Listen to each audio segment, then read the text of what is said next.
How you doing, folks? I'm going to do a quick comparison about the differences between the X-PRO2 and the X-PRO3.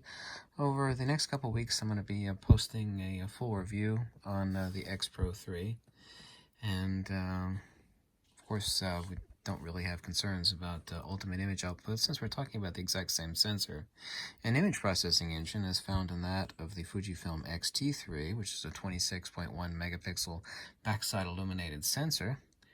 And let's actually go over some of the key things that other people are not mentioning. Anybody could actually repeat something in another video. However, there's no videos online that I know of where a direct side-by-side comparison is made by someone that owns both the X-PRO2 and X-PRO3.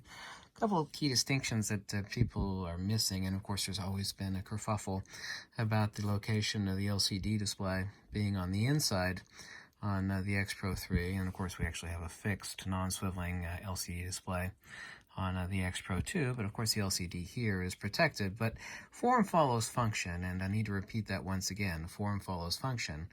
If you wanted an actual camera with the LCD on the outside, and that's of extreme importance to you, then you need to consider the X-T3, but this is a digital rangefinder. It is designed not to be a chimping camera. The LCD, by the way, on the X-PRO3 is extremely nice and better. It's much better than that on the X-PRO2, which of course is as it should be. But something else that other people are not mentioning, and I've used the Leica Q and the new Q2, and it's a wonderful camera, even though it's extremely expensive. It's actually relatively cheap for Leica. But I mean, this is far and away, hell and gone, the world's fastest digital rangefinder. I mean, there's nothing else out there to compete with it. Absolutely nothing that comes even close. As far as speed, autofocus, 425 autofocus points. So if someone is looking for and understands, that they use a rangefinder, of course, they might have a Fujifilm X100F or an older X100T, or, in the market for a digital rangefinder, I mean, this is it. You actually have extremely fast autofocus. Also, distinction. For video, we actually have 4K and cinema 4K recording with a higher bitrate of 200 megabits per second, as well as high-speed video mode that records 1080p up to 120 frames per second and creates slow-motion footage in camera. The X-PRO3 also has higher resolution. We actually have 3.69 million, basically 3.7 million dots versus 2.36 million dots, and also 2 more magnification on the X-PRO3 at 0.66 versus 0.59 on the X-PRO2, and a much faster refresh rate in boost mode, 100 frames per second versus 85 frames per second. We also do have a touch LCD display on this. There are 4 swipe functions, which I actually also currently have set. Other people take issue with the fact that the D-pad is not found on the X-PRO3 like it is on the X-PRO2. Of course, our menu button is still present, but we actually have a lot of functionality for what we actually can set. For example, I actually have my exposure and AF lock set to flash. I actually have my photometry button set up here, right beside my shutter release. And also, I actually have shutter selection, mechanical shutter, electronic front curtain shutter, mechanical shutter set for here. And also, everything else is selectable and settable via your Q button on the X-PRO3. There is absolutely nothing I have lacking on the X-PRO3 that I'm actually missing the D-pad, and my menu button, of course, is present. And of course, everything else can be set via your Q button. The weight difference is essentially identical. Technically, there is 2 grams difference, so 497 grams weight versus 495. I don't think there's a person on Earth that could actually feel 2 grams difference, so essentially they're both exactly the same weight. As a glasses wearer, I actually take great appreciation of the fact that the viewfinder is much larger on the X-PRO3 than it is on that of the X-PRO2. Very, very useful, as you well know if you're a GFX owner or a Fujifilm X-H1 owner. Let me turn the camera on here, even though I don't have a lens attached. I actually prefer this, and this also remains on since you saw as the camera was off. I have this actually set for aperture, and this is totally customizable. It's also customizable between photography and video, where I have my aperture, my exposure compensation, shutter, ISO, program mode, shutter type, photometry, and a battery indicator set right here. So you have a brilliant sub-display. And of course, where could you put it on this camera? Of course, there's plenty of room or real estate on the top of the X-H1 over here, but we actually can't do that on the X-PRO3. But that is a brilliant, extremely useful addition to the X-PRO3. It's a very, very useful sub-display that actually draws almost no power. We have 11 frames per second as opposed to 8 frames per second on the X-PRO2. Also, too, like I said, we have a 26.1 megapixel backside illuminated sensor, same as found on that of the X-T3. And in addition to which, now we actually have 425 autofocus points. We actually have much better diopter correction wheel. Let me actually show you the difference. First, let's take a look. And this was easy to accidentally bump on the X-PRO2 and knock off your diopter correction. I could easily actually change that via my finger. And over here on the X-PRO3, focus, there we go. We actually have this reset wheel. You actually have to dig your fingernail in there to actually change it. So you're not actually going to bump and change your diopter correction on the X-PRO3.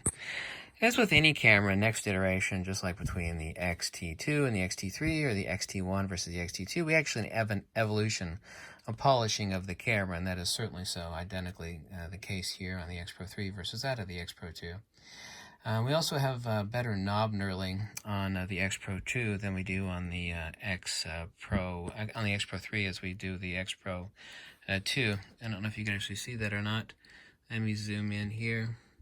The actual knob knurling actually has better response, like if your hands are slightly oily or wet or whatnot, we actually have better traction for engagement to your fingers, both front and rear knob, on the X-PRO3 than we do on the X-PRO2.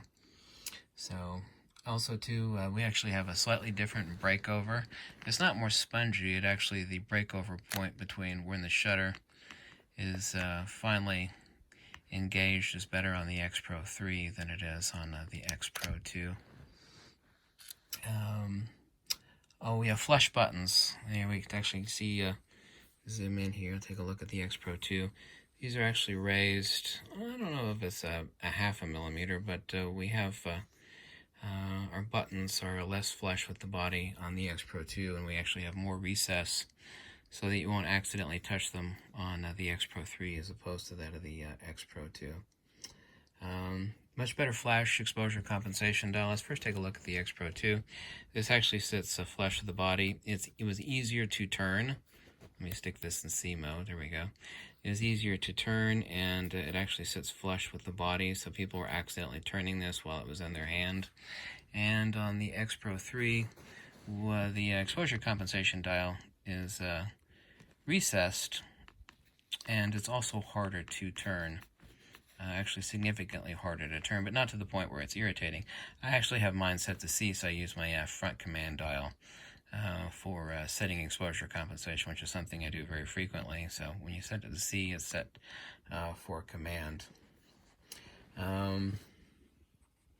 People ask the question about why compared to like the X-T3. Of course, this is made in Japan, but also the significant feature identical to that on the X-PRO2 is that the OVF, EVF, and the ERF, which is the electronic rangefinder with the pop-up sub-display, is actually an extremely expensive component to the manufacture of these cameras. So when everybody asks, and I get asked that question a lot, why the X-PRO3 or even the X-PRO2 is more expensive, you know, aside from the fact that it's made and assembled in Japan, it is this OVF, EVF, and ERF assembly in this hybrid display on the X-PRO2 and X-PRO3 that actually makes it delicate. There's a lot of handwork in both assembly, and it is an expensive part.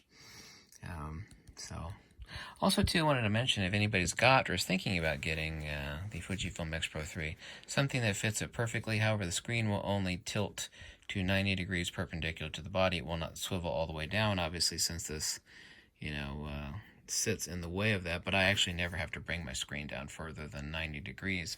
This is called the Grip Belt GB001. It was made for the X-T1, but it fits not only my GFX 50S perfectly, it fits absolutely perfectly the Fujifilm X-PRO3. So think about getting those. I got a few of these thanks to my buddy John Gompf. I already had one, but he brought me 2 more, and this works perfectly on the X-PRO3. Absolutely perfectly. So that's it. Those are the primary feature differences between that of the X-PRO2 and the X-PRO3. And just remember, this is a very finely polished precision, better iteration of the X-PRO2, and this is far and away, and hell and gone, the world's fastest digital rangefinder camera. I mean, everybody knows, if you know Fujifilm at all, the speed and the capabilities with which the X-T3 is capable, well, you actually have that now in the X-PRO3. As a glasses wearer, I greatly appreciate the much larger viewfinder on the X-PRO3 than on the X-PRO2. That's extremely nice, and I really appreciate the sub-display, which of course is located on the top on the GFX 50S and the Fujifilm X-H1. That's now back here. I said this information will come on. Right now I don't have a lens mounted, so it doesn't show anything, but just turn the camera on. And this is completely customizable for both photography and for video. But an exquisite camera. Does not come with that gold shutter release button. Those are mine. You can get those off of eBay for like $8. But this is a very polished product, and it is incredibly damn fast. Not that it's actually important to the function of the camera, but the actual top and bottom plates are made out of titanium. Surgical titanium. You actually can't see it, but it's underneath there. It says made in Japan and titanium on the X-PRO3. Magnesium central chassis, of course, still remains identical to that of other Fujifilm and Nikon and Canon cameras. But thanks so much for watching. If you liked this video, click the link below. Let me know if you have any questions, and I'll do the final review on this in the following week or two on the Fujifilm X-PRO3. I'm happy to have got this from Robert's Camera. Shout out to Robert's Camera, located up in Indianapolis, Indiana. They're actually the best retail store, in my opinion, and I know a lot about camera retail in the United States. So check them out, them and Use Photo Pro. And consider, like I said, getting the Grip Built GB001. It works perfectly with the X-PRO3. Thank you so much for watching, and wait for it. Peace out.